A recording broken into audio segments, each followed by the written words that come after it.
그는 젊은 시절 일본에도 공부했고 일본 기독교의 초석을 놓았던 우찌무로 간조에게 이렇게 함께 하기도 했고, 또 이제 중국의 그 장개수 총통의 부인 양미령 선생의 영적 스승으로 알려진 가가와 도이크 목사님에게 세례를 받기까지 했습니다.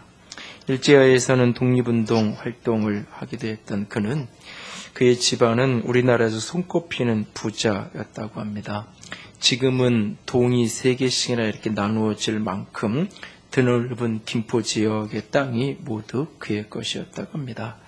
하지만 하나님을 만난 뒤에 목사가 되어 개척교 교회를 하기도 했던 그는 십자가의 그 빚을 다 갚을 길이 없어 6.25 전쟁에 내려온 피난민과 가난한 사람들에게 움막이라도 지을 땅을 아낌없이 나눠주다 보니 하나도 그 땅이 남지 않았다고 합니다. 통일이 되는 날까지 결코 자신은 신을 신지 않겠다고 선언하고는 30여 년을 맨발로 거리를 누비며 전도자의 삶을 사셨던 분, 그렇게 그냥 사람들에게는 한 미친 광인에 불과한 사람으로 기억되며 잊혀지셨던 그분이 우연한 계기를 통해 김현 감독의 눈에 띄게 되고 그의 카메라 렌즈에 잡히게 되면서 맨발 천사 최춘선이라는 제목으로 가난한 자는 복이 있나니 팔복 시리즈 첫 번째 다큐북과 다큐멘터리 영상으로 처음 세상에 알려지게 된 최춘선 할아버지입니다. 대전 국립현충원 애국지사 묘역에 안장되어진 그의 묘비에는 일제치하 암흑기에는 나라의 광복을 위해, 광복 후에는 예수 그리스도의 참사랑과 평화를 꽃피우기 위해 애쓰던 맨발의 전도자, 이렇게 묘비에 쓰여져 있다고 합니다.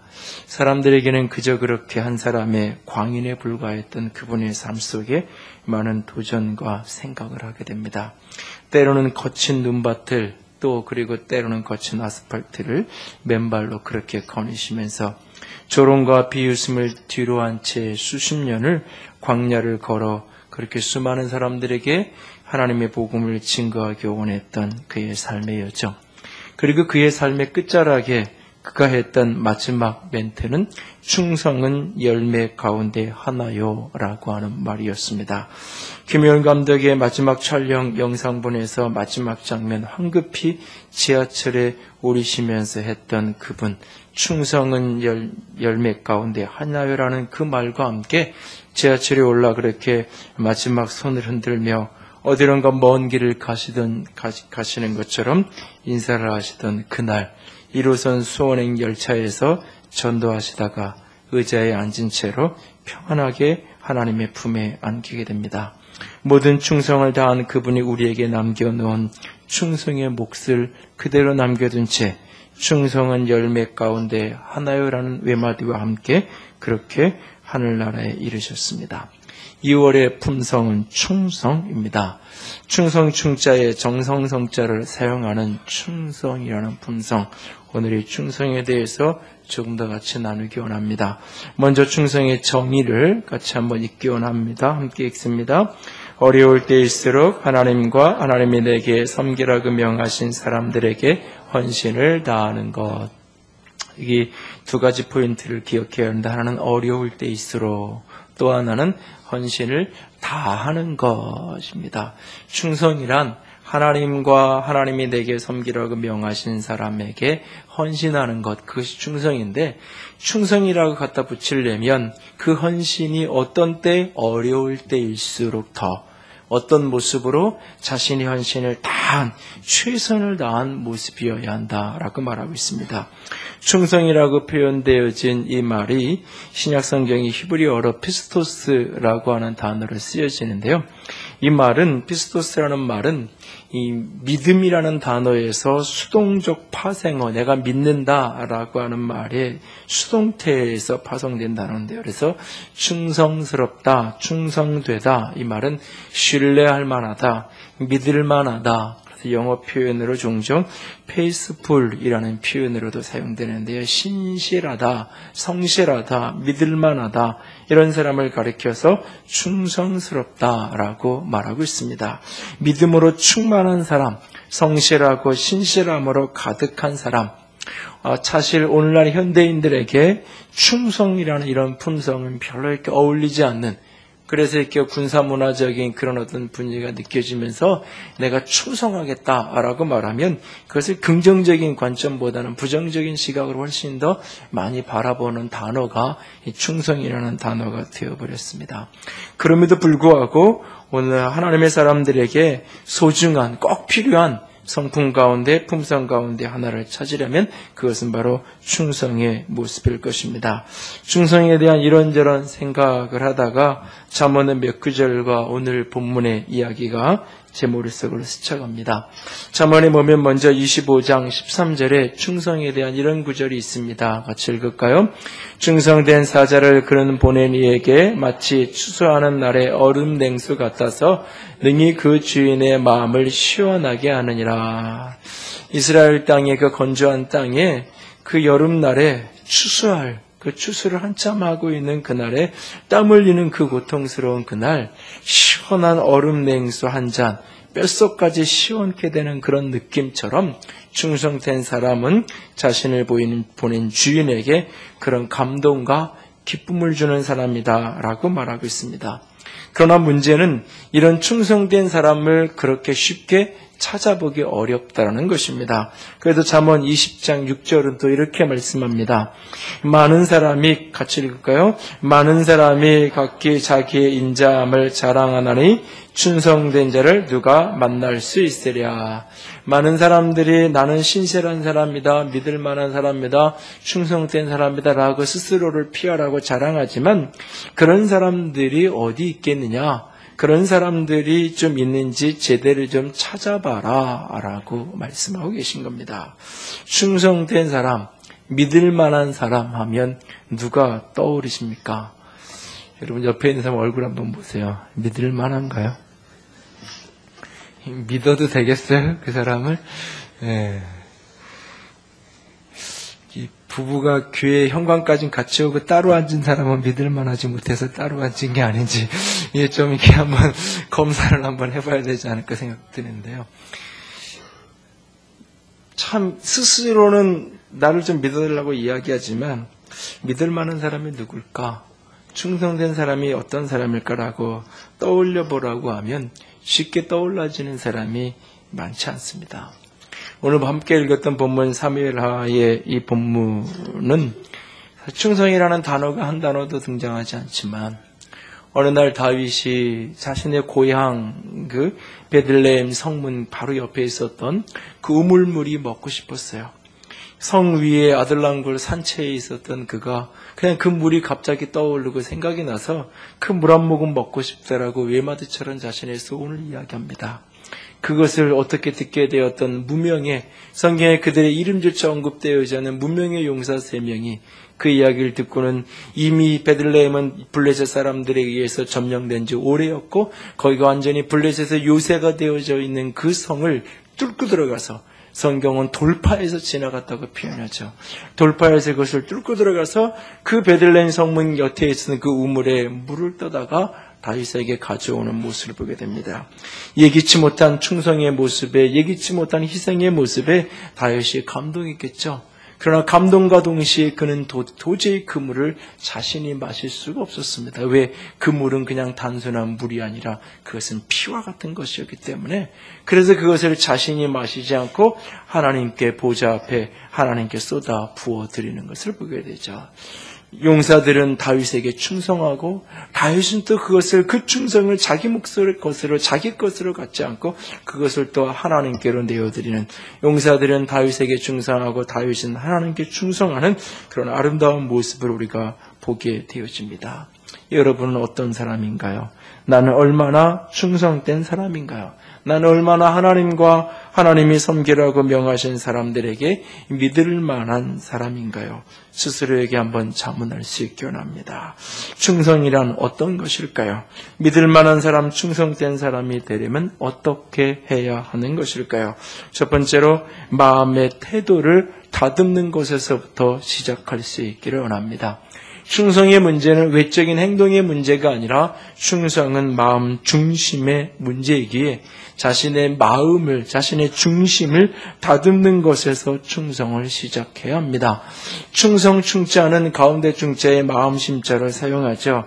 변절되지 않은 중심이 잡혀있는 마음, 그래서 때로는 성실한 마음, 한결같은 마음, 흔들리지 않는 마음, 그런 마음을 가리켜서 충성된 마음이다라고 말하고 있는 것입니다. 충성된 사람, 그 중심이 요동하지 않고 중심이 흔들리지 않는 그런 사람, 그를 가리켜서 우리는 충성스러운 사람이다 라고 말합니다. 그래서 충성의 문제는 이 마음의 문제부터 풀어가야 합니다. 시편 78편 8절 같이 읽습니다. 그들의 조상들 곧 완고하고 패역하여 그들의 마음이 정직하지 못하며 그 심령이 하나님께 충성되지 아니하는 지되지 아니하게 하려 하심이로다. 이 시편의 시인이 이스라엘 백성의 광야에 방황하던 그 모습을 기억하면서 하는 말씀입니다.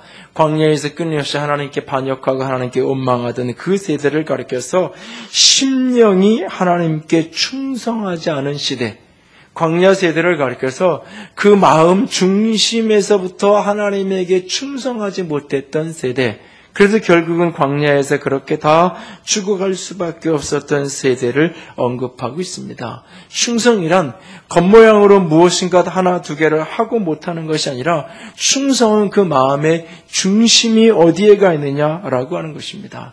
그 지난 날을 회상하면서 시인이 그 광야 세대들이 다 중심이 하나님께 충성하지 못했다 그랬는데, 그날 그 세대 속에 중심이 하나님께 충성되었던 사람 두 사람이 있었죠.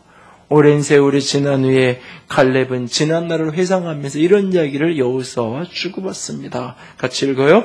내 나이 40세의 여호와의 종 모세가 가데스바네아에서 나를 보내어 이 땅을 정참하게 하였으므로 내가 성실한 마음으로 그에게 보고하였고 나와 함께 올라갔던 내 형제들은 백성을 간담을 눕게 하였으나 나는 내 하나님 여호와께 충성하였으므로 라고 말하고 있습니다.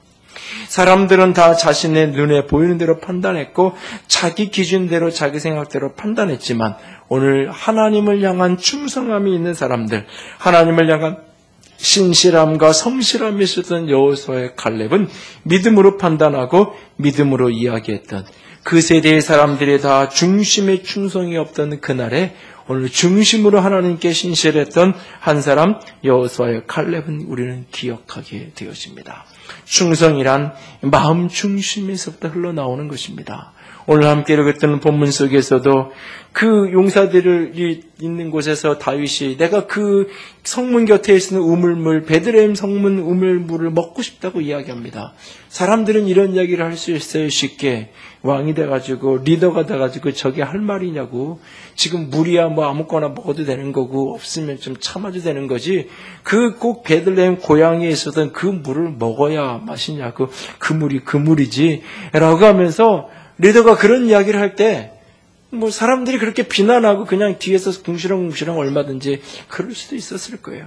그리고 그 물이 지금 당장 죽어가고 있는 사람이어서 그 물 한 잔 갖다 주면 사람이 사는 그런 명약이 되는 그런 물도 아니잖아요. 어찌 보면 그냥 뭐 그 일에 그렇게까지 열심히 할 필요가 있나. 누가 시켜서가 아닙니다. 거기에 어떤 거역할 수 없는 명령이 있어서가 아닙니다. 거기에 어떤 보상의 약속, 그 일을 하면 큰 상을 주겠다는 어떤 보상의 약속이 있기 때문도 아닙니다. 그저 왕의 마음이, 리더의 마음이, 그것을 원하는 그 마음이 자신에게 느껴져서 내가 내 마음을 다해서 저 왕의 소원 내가 한번 들어주자. 용사 셋이 목숨을 걸고 적군을 돌파해 가서 그 물을 떠오는 그 모습 속에 마음을 다한 충성의 모습. 용사들은 다윗에게 마음을 다하고 있고 다윗은 그 물을 가져다 받아들고는 자기가 마실 수 없어. 하나님의 보좌 앞에 쏟아 부어드리며 하나님 앞에 다시는 이런 일을 하지 않겠다고 결단하고 있는 모습을 보게 됩니다. 용사들은 다윗은 그렇게 하나님에게 마음을 드리고 있는 모습을 보게 됩니다.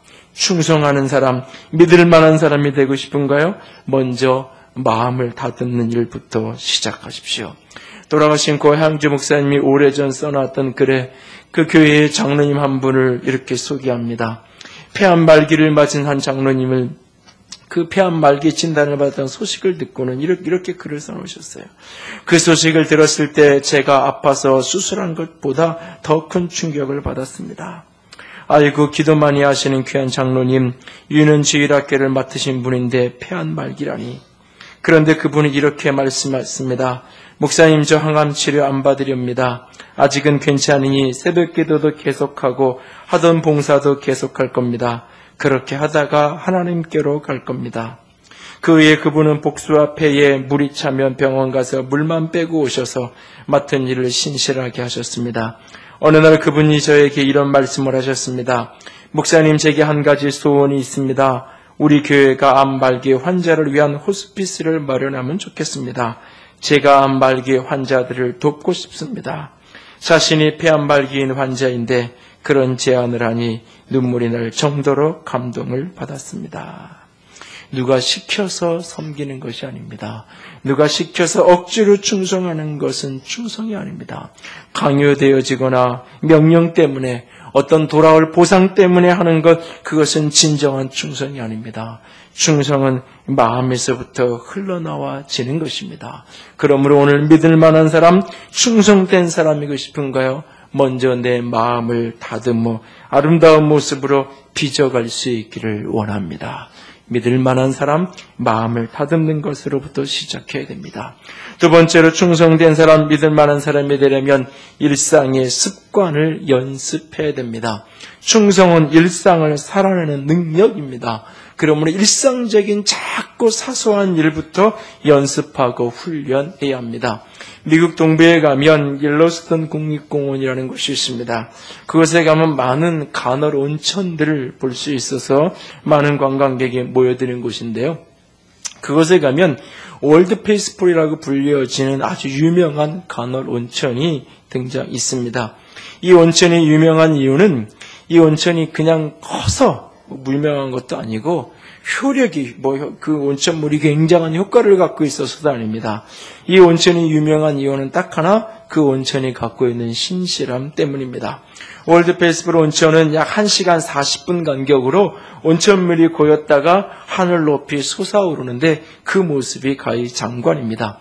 1870년 이곳에 처음 발견된 이후 150년이 다 되도록 이 간헐 온천은 여전히 그 모습 그대로 1시간 20분이 되면 높이 그렇게 온천물이 솟아오릅니다. 오래되고 힘차게 변함없이 솟아오르는 모습을 보면서 사람들은 충성을 떠올리고 있는 것입니다. 그래서 그곳 이름을 올드 페이스풀이라고 그렇게 부르고 있는 것입니다. 충성은 한 번의 사건이 아닙니다. 한 번의 위대한 사건을 가리켜서 충성이라고 말하지 않습니다. 충성은 지속적인 과정입니다. 그래서 충성이라고 할 때 쓰는 이 성자가 정성성자가 말씀 언변의 이룰 성자죠. 말한 것을 이루는 것입니다. 자신이 말한 것을 그대로 행하여 가는 것, 그것이 바로 충성된 사람의 모습입니다. 일상의 삶에서 일상을 살면서 그가 입으로 뱉었던 말 한마디 한마디를 그대로 이루며 살아가는 것, 그것이 충성이에요. 그래서 시편 101편 6절의 시인은 이렇게 말씀합니다. 같이 읽습니다. 내 눈이 이 땅에 충성한 자를 살펴 나와 함께 살게 하리니 완전한 길에 행하는 자가 나를 따르리로다. 충성된 자를 살펴 함께 살게 하겠다. 충성이라는 삶을 사는 겁니다. 충성된 자의 길은 완전한 길에서 행하는 자, 길을 한 걸음 한 걸음 뚜벅뚜벅 그렇게 함께 걸어가는 삶이 충성된 모습입니다. 예수님은 이렇게 충성을 이야기하십니다. 같이 읽습니다. 지극히 작은 것에 충성된 자는 큰 것에도 충성되고 지극히 작은 것에 불의한 자는 큰 것에도 불의하니라 라고 말씀합니다. 충성이란 지극히 작고 지극히 사소한 것에서부터 연습되어지는 거예요. 어떤 사람이 진짜 믿을 만하고 충성된 사람이냐? 그 사람이 자꾸 사소한 일을 어떻게 해가느냐는 모습이 그것이 겹겹이 쌓여서 충성된 사람, 믿을 만한 사람은 결국 결정되는 거예요. 목적을 이끄는 삶으로 저자로 알려진 리고렌 목사님이 충성된 사람이 되기 위한 여러 가지 연습해야 될 구체적인 영역들을 쭉 제시하셨는데 그 중에 6가지만 뽑아서 3+3으로 정리해 보았습니다. 3가지는 충성의 가장 기초적인 베이스를 이야기하는 것이고 3가지는 충성의 영역들을 생각할 수 있는데 충성의 가장 기초가 되는 3가지 모습은 첫 번째는 약속을 지키는 겁니다. 어떤 사람이 충성된 사람인가? 충성된 사람, 약속을 지키는 사람에서부터 충성은 시작되는 것입니다. 대부분 약속을 지키지 않는 사람이 하는 말이 있어요. 나는 하려고 했어 라고 얘기하죠. 나는 하려고 그랬어. 근데 이유가 있어요. 뭔가. 근데 하려고만 하죠. 계속. 그리고 계속 안 해요. 그런 사람은 믿을 만한 사람일 수 없는 거예요. 그런 사람을 우리는 충성된 사람이라고 말하지 않습니다. 프랑스 아이들이 말대꾸를 하지 않는 아이들로 유명합니다. 프랑스 아이들은 왜 말대꾸를 하지 않을까? 서너 살 정도 아이가 되면 엄마가 이거 하라 그러면 왜 해야 되는지 또박또박 말대꾸를 하죠. 그리고 우리는 그런 아이들을 잘 설명하고 설득해가지고 그 아이들을 키워가는 게 잘 키우는 거라고 착각하는 시대 속에 우리는 살아가고 있어요. 그런 부모들이 아이들을 존중하는 부모라고 착각하고 오해하고 있어요. 그 아이가 따박따박 그렇게 말대꾸하는 이유는 뭐냐? 이유는 단 하나예요. 나는 엄마를 믿을 수 없어. 난 아빠를 믿을 수 없어. 아빠는 나에게 믿을 수 없는 아빠야 라고 하는 거예요. 불란스 아이들뿐만 아니라 대부분의 유럽의 아이들이요. 3, 4살짜리 우리나라에 5살 된 아이들이 부모에게 말대꾸를 하는 아이들이 없어요. 길거리에서나 상가에서나 가게에서 이렇게 때를 쓰며 그런 아이들을 눈 씻고 찾아봐도 찾아볼 수가 없어요. 우리는 그냥 주변에서 흔하게 볼 수 있는 아이들을. 백화점이나 마트에 가서 스마트폰 같은 걸 주지 않아도 30분 내외의 시간을 그냥 그 자리에 앉아서 엄마가 여기 가서 이렇게 장보고 올 테니까 너는 여기서 놀고 기다리고 있어라고 말 한마디면 그대로 앉아서 기다릴 수 있는 아이들이에요. 그게 특별한 집 아이들이 아니에요. 대부분의 아이들이 그렇고 안 그런 아이가 특별히 이상한 문제아로 찍히는 아이가 안 그런 아이예요. 우리는 안 그런 아이가 제일 이상하다. 저 문제가 이렇게 여기죠. 그 이유 중에 하나가 뭐냐면 여러 가지 원인을 분석하는데 그 중에 하나가 뭐냐면 부모와 아이 사이의 신뢰관계를 얘기하는 거예요. 부모가 말하면 말한 걸 지켜가는 정확한 체제를 만들어놓고 틀을 만들어놓고 그 규칙을 지켜가는 거예요. 부모도 지키고 아이도 지키고 규칙적인 생활을 같이 하고 부모가 한번 안 된다 그러면 어떤 일이 벌어져도 되지 않는 거예요. 부모에게 아이를 존중하고 뭔가 아이를 설득하려고 하기 이전에 부모는 믿을 만한 존재라는 것을 먼저 아이에게 심어주는 거예요. 그러니까 엄마는 믿을 만한 사람이니까 엄마가 안 된다 그러면 안 하는 거예요. 엄마가 이 시간 돼서 아빠가 들어가서 자라 그러면 자야 돼. 왜 그거 아빠가 왜 내가 그렇게 날 설득해달라고. 엄마는 믿을 만하고 아빠는 믿을 만한 신뢰할 만한 분이니까 나는 그 말에 순종하고 따라가는 게 맞는 거예요. 그 관계부터 먼저 훈련시키고 배워간다라고 이야기합니다. 그 출발이 어디서부터는 약속을 지키는 거예요. 말하면 30분 있다 온다는 사람들이 정확하게 30분 있다 오는 거죠. 근데 우리는 상황을 모면하기 위해서 그냥 쉽게 약속을 하고 약속을 했는지조차 나는 기억하지 못하는 일들이 다반사죠. 그러니까 대부분의 아이들에게 물어보면 엄마 아빠들이 믿을 만하다고 얘기하는 애들이 그렇게 많지 않아요. 우리 엄마는 약속한 만을 지켜요. 이런 아이들. 내가 믿을 만한 사람이기 싶으면 가장 먼저 약속하는 것을 지키는 것부터 시작을 해야 돼요. 아니, 약속부터 줄여야 돼요. 약속하겠다. 약속부터 좀 이렇게 줄여야 돼요. 약속을 함부로 하면 안 돼요. 왜? 지켜야 되니까. 지켜야 되니까. 그리고 지킬 거면 약속을 했으면 반드시 그것이 해롭더라도 손해가 되더라도 지킬 줄 아는 사람이 믿을 만한 사람인 거예요. 또 하나는 약속의 영역, 또 하나는 시간을 낭비하지 않는 거예요. 일주일에 168시간이 내게 주어졌는데 이 시간을 최선을 다해 살아가는 거예요. 시간을 낭비하는 대표적인 모습이 두 가지인데 하나는 뭐냐? 과거에 대해서 후회하는 거고 또 하나는 미래에 대해서 염려하는 거예요. 과거에 대해서 후회하고 있는 동안 아무것도 하지 못해요. 미래에 대해서 염려하고 불안한 동안 아무것도 되지 않아요. 과거에 대한 염려를 내려놓고 후회를 내려놓고 미래에 대한 염려를 내려놓고 오늘이라는 지금을 살아가는 것, 그것이 시간을 선용하고 시간을 낭비하지 않는 최선의 모습 가운데 하나예요. 여러분 속에 끊임없이 어제에 대한 후회가 나를 묶고 있다면 그것을 멈추십시오. 끊임없이 미래에 대한 불안과 염려가 나를 묶고 있다면 그걸 멈추십시오. 그래야만 충성된 사람, 신실한 사람, 믿을 만한 사람이 될 수 있어요. 세 번째는 돈을 잘 관리할 수 있어야 됩니다. 불의한 재물에 충성되지 아니하면 누가 참된 것을 너에게 맡기겠냐고 우리 주님께서 말씀하셨어요. 나는 내게 주어진 돈이 재물이 얼마냐에 관계없이 그것을 어떻게 잘 관리하고 있는가 스스로에게 물으며 진단해 보십시오. 나는 주님께 11조를 충실하게 드리고 있나요?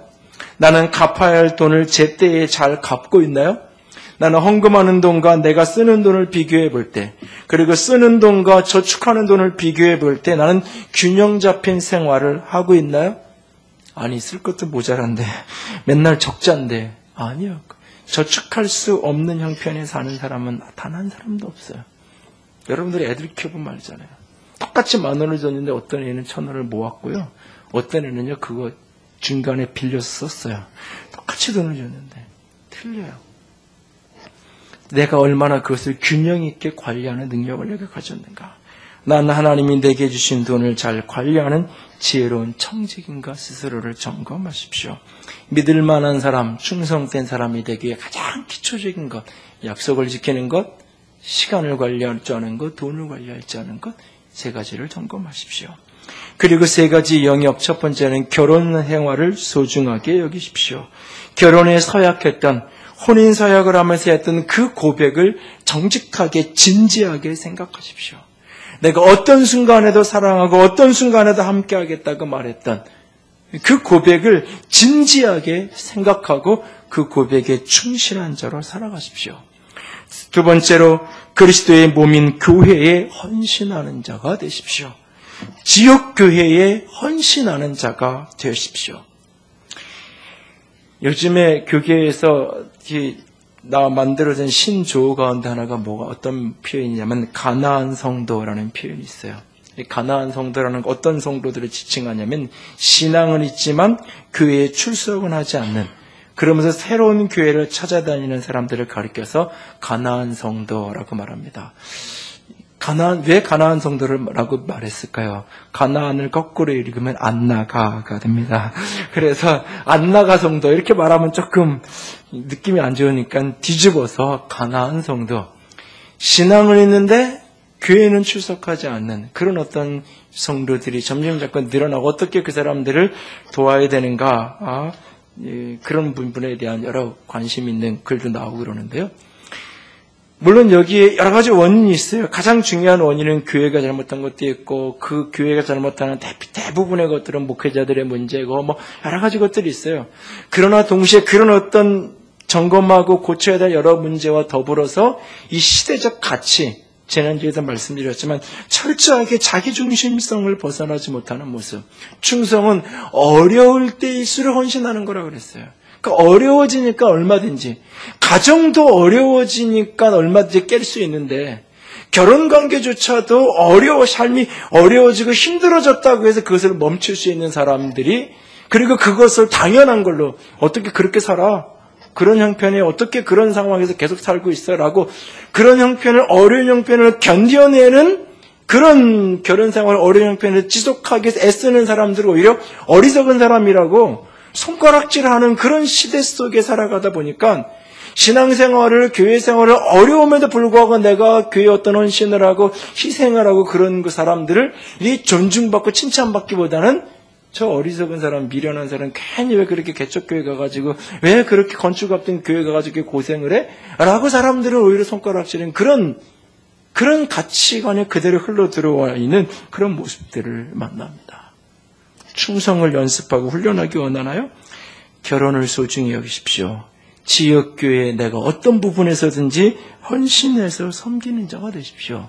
그리고 세 번째로 자신에게 주어진 일을 최선을 다해서 감당하십시오. 자신에게 주어진 일을 최선에서 감당하십시오. 가끔 저에게 추천서를 써달라고 이렇게 올 때가 있어요.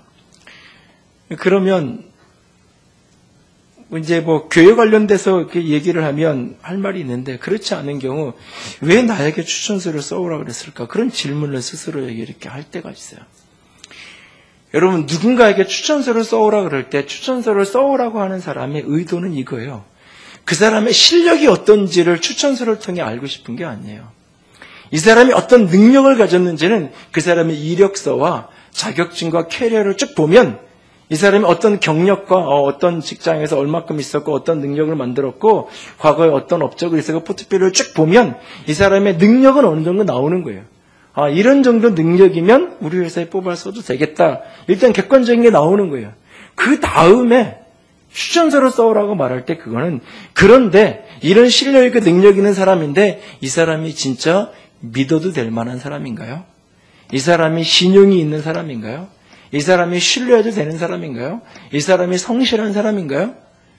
실력 있는 사람 좀 왔다가 2, 3개월 하다가 뭐가 좀 안 좋으면 그냥 사표 내고 나갈 그런 사람인지 어렵고 힘들어도 적어도 약속을 1년이든 3년이든 했으면 그 기간을 견뎌내고 까지 이렇게 해줄 그런 사람인지 사실 그거를 알고 싶어서 추천서를 써오라고 얘기하는 거예요. 오늘날 많은 사람들이 목회자들뿐만 아니라 사회 속에 리더십을 가진 분들도 하나같이 하는 얘기가 뭐예요? 사람들은 많은데 쓸만한 인재가 없다라고 많은 사람들이 이야기해요. 그 쓸만한 인재가 없다고 말하는 것의 핵심 포인트 중에 하나는 뭐냐면 믿고 쓸만한 사람이 많지 않다는 거예요. 박사학위가 넘쳐나고 수많은 자격들이 넘쳐나는 시대 속에 살아가고 있지만 쓸만하게 믿을 만한 사람이 많지 않다는 거예요. 내가 섬기는 그 일터 속에서 믿을 만한 사람이 되십시오. 그러기 위해서 최선을 다해 자신에게 주어진 일을 섬기는 자로 살아갈 수 있기 원합니다. 그 일이 얼마나 큰 일이든지 작은 일이든지 관계없이 일상의 삶을 약속을 지키는 것, 내가 말하고 약속한 거 지켜가는 것, 하루의 시간들을 관리하는 것, 내게 주어진 적든지 받은 그 재물을 관리하는 가장 기초적인 일부터 내 결혼 생활, 내 교회 생활, 내 직장 생활, 이 영역들 속에서 나는 어떤 모습으로 서 있는지 가장 일상적이고 사소한 그 일에서부터 나는 충성된 사람인가 스스로의 작은 습관들을 좀 들여다보십시오.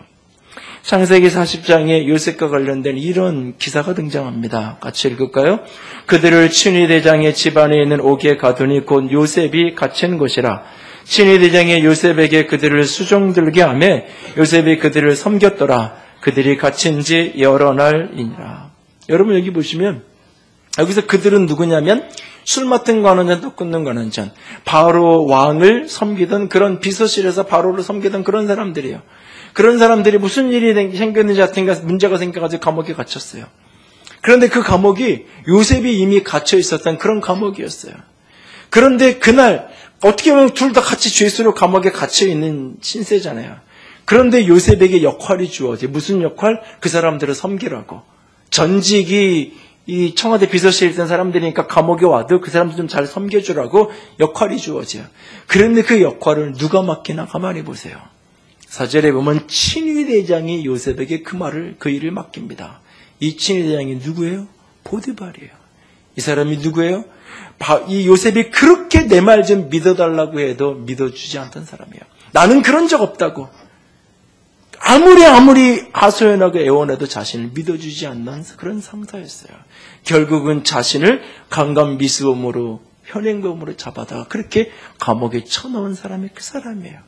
보디발의 아내도 요셉을 분노케 했겠지만 자신을 믿어주지 않았던 그 상사, 자기의 윗사람, 결코 좋은 느낌으로 가슴에 남아있지 않았을 거예요.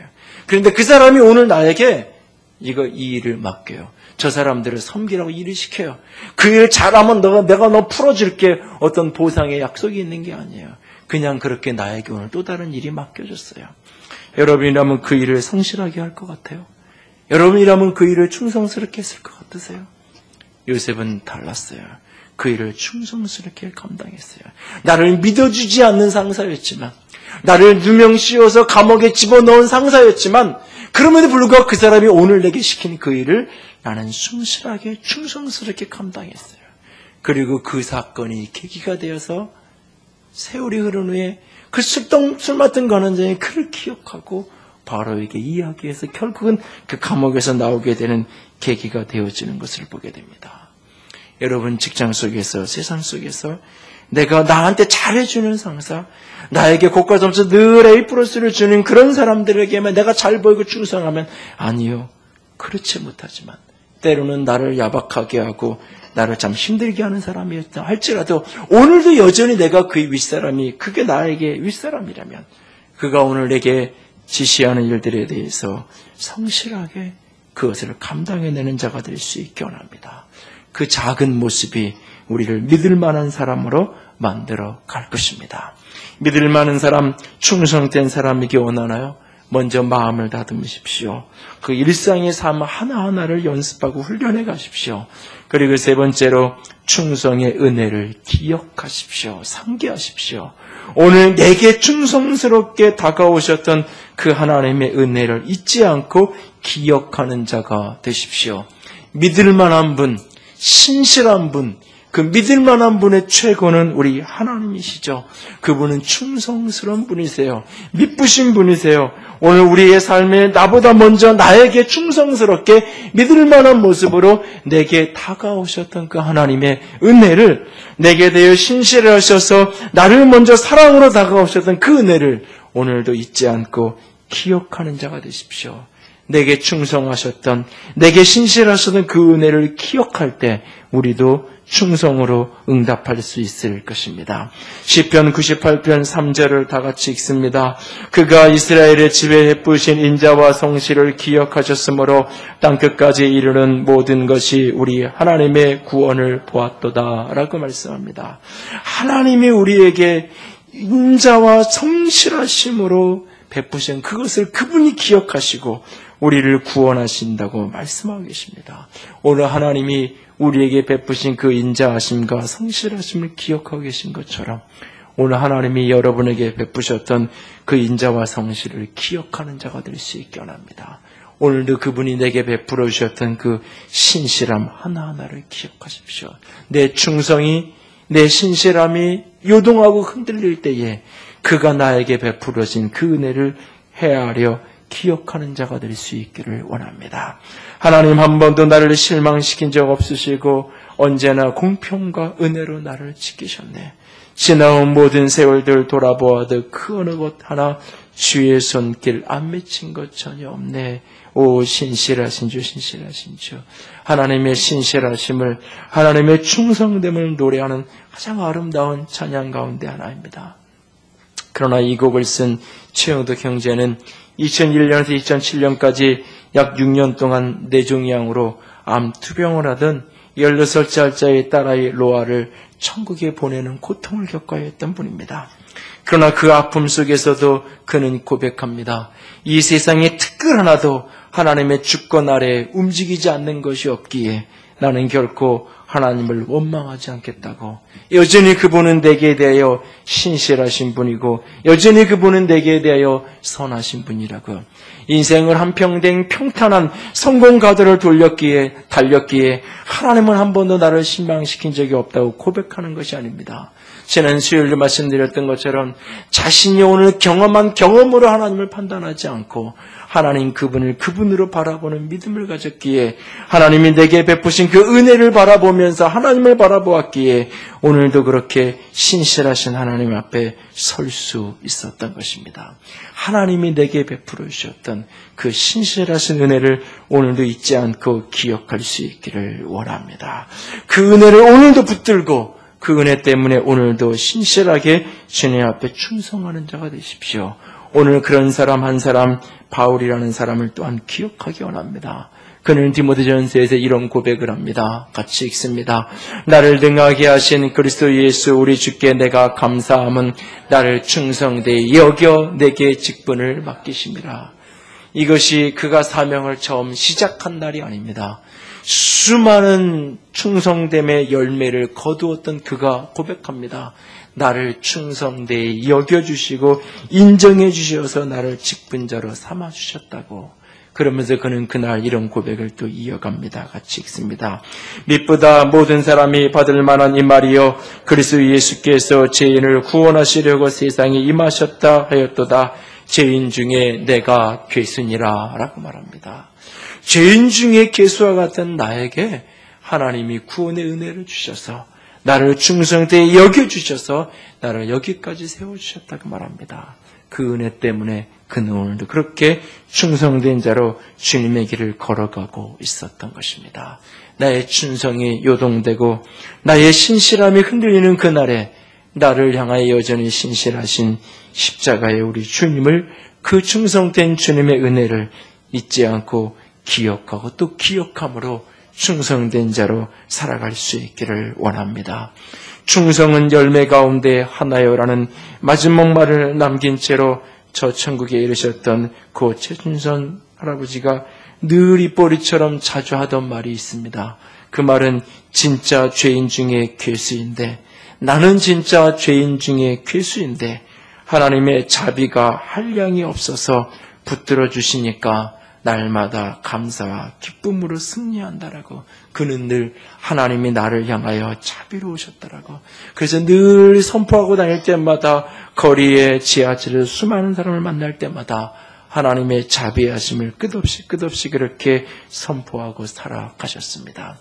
하나님의 자비하심을 기억하는 사람만이, 하나님이 내게 베푸르신 충성된 은혜를 기억하는 사람만이 오늘 충성된 자로 한 걸음 한 걸음 뚜벅뚜벅 삶을 살아갈 수 있을 것입니다. 충성은 열매 가운데 하나요.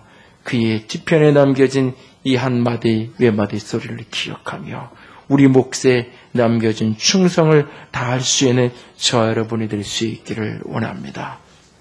어려울 때일수록 하나님과 하나님이 섬기라고 명하신 사람들에게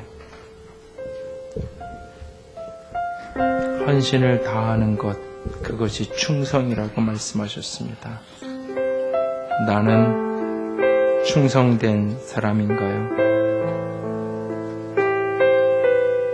나는 내 가정에서, 교회에서, 그리고 또 이 세상의 일터 속에서 나는 그 누군가에게 믿을 만한 사람인가요?